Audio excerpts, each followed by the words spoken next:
The deadliest sniper in history never looked through a scope, never sought glory. When the war ended, he went back to his farm like nothing had happened. Simo Häyhä was born to tend fields, hunt game, and live quietly in the forests of rural Finland. Barely 5 feet tall, his hands were skilled at the plow, not the rifle. Neighbors remembered him only as a calm, steady hunter.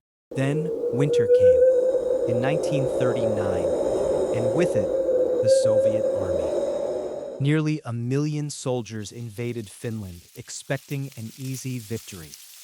What they encountered instead was cold, snow, and death that moved like a ghost. Simo Häyhä became that ghost. He dressed entirely in white, crawled through snowdrifts in temperatures that froze flesh, and packed snow beneath his rifle to muffle the blast. He chewed snow to hide his breath. He waited, hours at a time, with the patience of a hunter who could read silence like a book. And he never used a telescopic sight. A scope could glint, give away his position. It forced him to raise his head. In Arctic cold, scopes fogged and froze. Häyhä trusted his eyes, his iron sights, and decades of hunting experience. In fewer than 100 days, he killed over 500 Soviet soldiers. 500 confirmed kills. 3 months. Freezing temperatures, often over 400 meters. With iron sights, the Soviets called him Belaya Smert, the White Death. They hunted him with counter-sniper teams, bombed forests where he might be, and offered bounties. Yet he remained invisible, untouchable. To them, he was winter itself.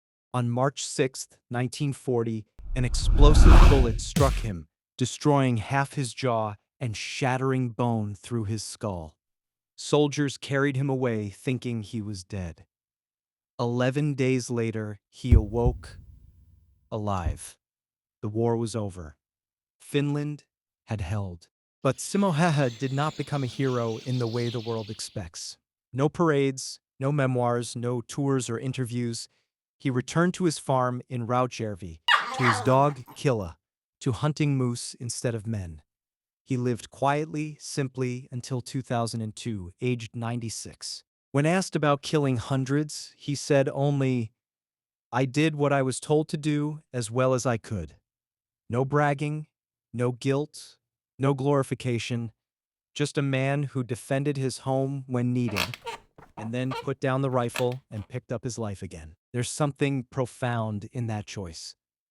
In a world obsessed with fame, Simo Häyhä chose snow, silence, and the satisfaction of work well done. The deadliest sniper in history was a 5-foot farmer who became a ghost when his country needed him, and human again when it didn't.